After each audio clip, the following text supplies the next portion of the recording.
Hi welcome back to Thiya Prasi channel. இன்றைக்கி நம்ம ஒரு சூப்பரான ரெசிபி தான் பார்க்க போகிறோம். ஆடி மாதம் வரப்போகுது. ஆடி மாதம்னாலே கூழும் கருவாட்டு குழம்பு தாங்க ரொம்ப ஃபேமஸ். ஸோ அந்த கருவாட்டு குழம்பு தான் எப்படி செய்கிறதுன்னு நம்ம குயிக்காக பார்த்துடலாம். ஸோ வாங்க வீடியோக்குள்ளே போகலாம்.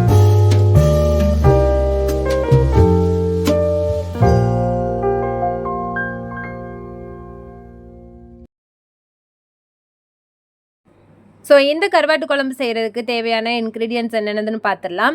ஸோ இன்றைக்கி வாழைக்கருவாடு நான் 1 கப் அளவுக்கு எடுத்திருக்கேன்.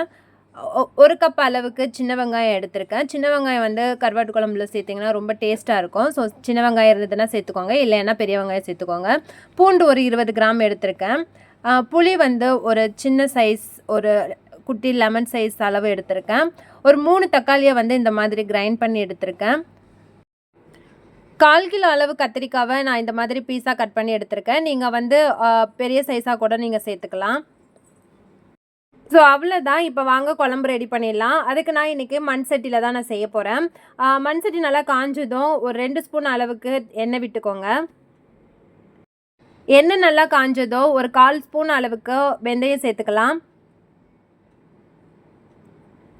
வெந்தயம் நல்லா பொரிஞ்சதுக்கப்புறம் கொஞ்சமாக கடுகு சேர்த்துக்கலாம்.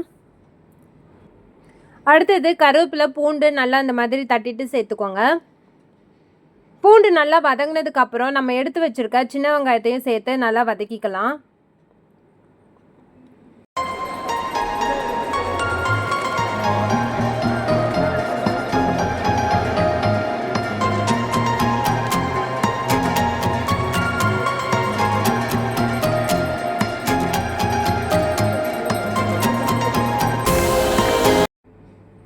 ஸோ வெங்காயம் நல்லா வதங்கணும். இந்த அளவுக்கு நல்லா வதங்கினதுக்கப்புறம் நம்ம கிரைண்ட் பண்ணி வச்சுருக்க தக்காளியை சேர்த்து நல்லா வதக்கிக்கலாம்.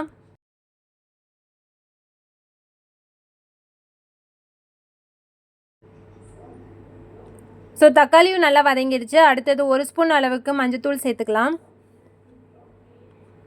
நம்ம கருவாடு வாஷ் பண்ணும்போதே நம்ம மஞ்சத்தூள் போட்டு நல்லா கழுவி வச்சாச்சு. ஸோ பார்த்து சேர்த்துக்கோங்க, ரொம்ப சேர்க்க வேணாம்.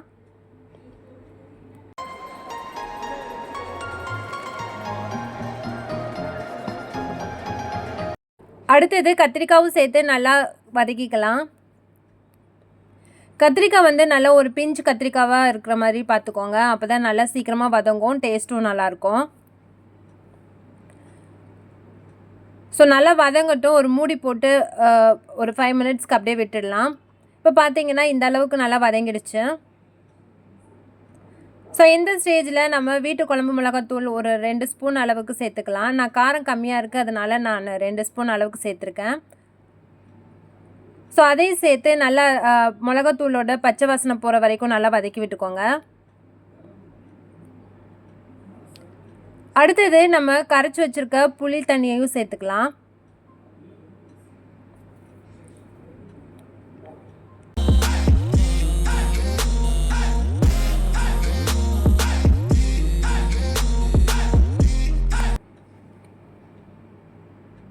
ஸோ இந்த ஸ்டேஜில் நமக்கு தேவையான அளவு தண்ணி விட்டு நல்லா கொதிக்க விட்டுக்கலாம்.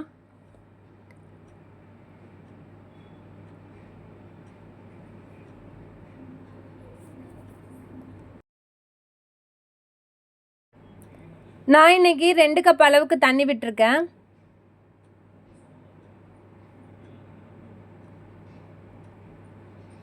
ஸோ இப்போது உப்பு செக் பண்ணிக்கலாம்.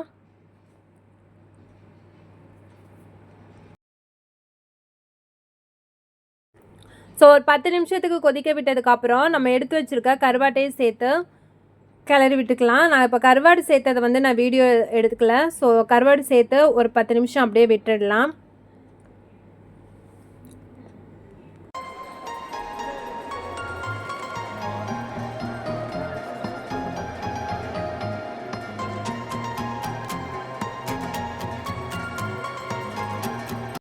ஸோ இப்போ பார்த்தீங்கன்னா எண்ணெயும் பிரிஞ்சு வந்து நல்லா குழம்பு வத்திருச்சு. ஸோ இந்த ஸ்டேஜில் கொஞ்சமாக கருவேப்பிலை சேர்த்து ஸ்டவ் ஆஃப் பண்ணிடலாம்.